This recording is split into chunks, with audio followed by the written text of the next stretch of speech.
सुनसान रातमा साथी बन्थ्यो त्यो बहकिने मन, प्रेम बिछोड सँगसँगै हिँड्थ्यो बहकिने मन। रेडियो खोलेर जब म उनका कुरा सुन्थेँ, सबको हृदयको आवाज बन्थ्यो त्यो बहकिने मन।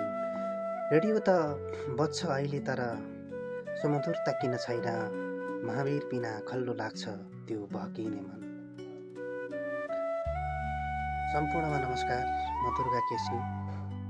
म ढिलो नगरिकन आज महावीर विश्वकर्माको आफ्नै उत्पादनमा रहेको रेडियो कार्यक्रम बहकिने मन, जहाँ प्रेम बिछोडका कुराहरूलाई एउटा मर्मस्पर्शी ढङ्गबाट उनले आफ्नो कार्यक्रममा ती कुराहरू श्रोताका माझ पुर्याउने गर्दथे।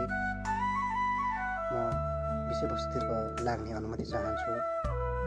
साँच्ची माया प्रेम र बिछोडमा मन बहकाउने रेडियो कार्यक्रम बहकिने मन सुन्दा आज पनि लाग्छ माया त्यति ठुलो शब्द त अवश्य होइन, तर ससाना कुरामा देखिरहन्छ।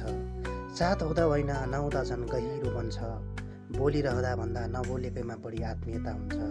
तिमी जसरी विवेचना गर या नगर, प्रिय साथी प्रेम भनेको पाउनु होइन, केवल महसुस गर्नु पनि हो। त्यो पनि सम्भव नभए प्रेम गुमाउनु पनि प्रेम नै हो। त्यही प्रेमले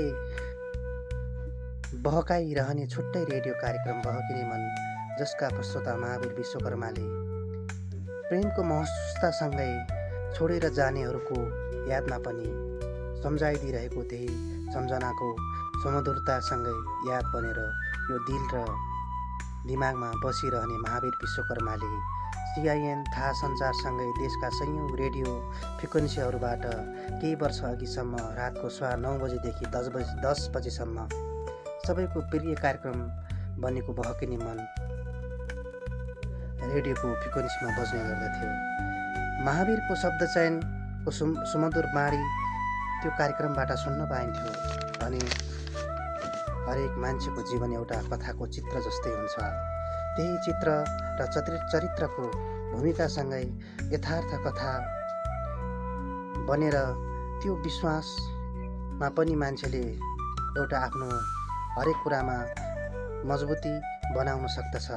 महावीरले बहकिने कार्यक्रम मार्फत एक्लोपनलाई शब्दको सहारा दिए, किनकि उनका शब्दहरूले मान्छेलाई रुन मात्र सिकाएन, बरु पीडालाई कसरी अभिव्यक्ति गर्ने, जीवनलाई कसरी हिँडाउने र अघि बढाउने एउटा महत्त्वपूर्ण सन्देशको रूपमा बाटो देखाउने काम गर्यो। उनका शब्दमा प्रेम, आवाज, बिछोडको पीडासँगै सरलता, जादुमय प्रस्तुतिले ठुला सहरका कुरा मात्र होइन, गाउँबेसी, प्रदेशका युवा, निम्न वर्गसम्मका मान्छेहरूमा प्रेम अभावका कुराहरूसँगै बोल्दा वा वाचन गर्दा, पीडामा डुबिएर बोल्दा साँच्ची सुन्नेहरूलाई लाग्थ्यो कि उनले आफ्नै कथा भनिरहेका छन्, आफ्नै व्यथा प्रस्तुत गरिरहेका छन्। विक्रमसम्म 2045 फागुन 10 गते जन्मिएका महावीर विश्वकर्माले सिनर्जी एफएमबाट दलित कार्यक्रम चलाएका थिए। उनको त्यो पहिलो रेडियो कार्यक्रम थियो भनौँ या पहिलो रेडियो यात्रा थियो। विभिन्न रेडियोहरूमा काम गरेसँगै उनले थाहा सञ्चार CINबाट बहकिने मन चलाएका थिए। उनले त्यो कार्यक्रम चलाउँदा देशका 100वटा भन्दा बढी रेडियोहरूले उनको कार्यक्रम एकैसाथ बजाउने गर्दथे। उनी रेडियोकर्मी मात्र नभएर अन्याय, अत्याचार र विभेदका विरुद्धमा पनि आवाज उठाउने एउटा सशक्त क्रान्तिकारी योद्धा थिए। उनी विभिन्न नाटक र नेपाली चलचित्रमा पनि उनको एउटा मुख्य भूमिकाको रूपमा उनका अभिनयहरू हामी आज पनि देख्न पाउन सक्छौँ।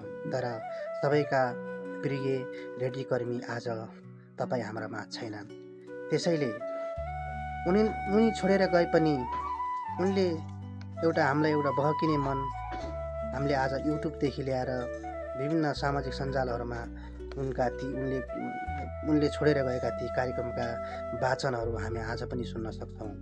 त्यसैले उनी आज हामी बिचमा नरहे पनि उनले बाँडेका प्रेममय सपनाहरू, एउटा सद्भावका यात्राका ती वचनहरू, उनका ती सुमधुर वचनले मान्छेको जीवनमा पारेका प्रेरणाका भावनाहरू आज पनि तपाईँ हामी बिचमा अवश्य पनि रहिरहेको छ।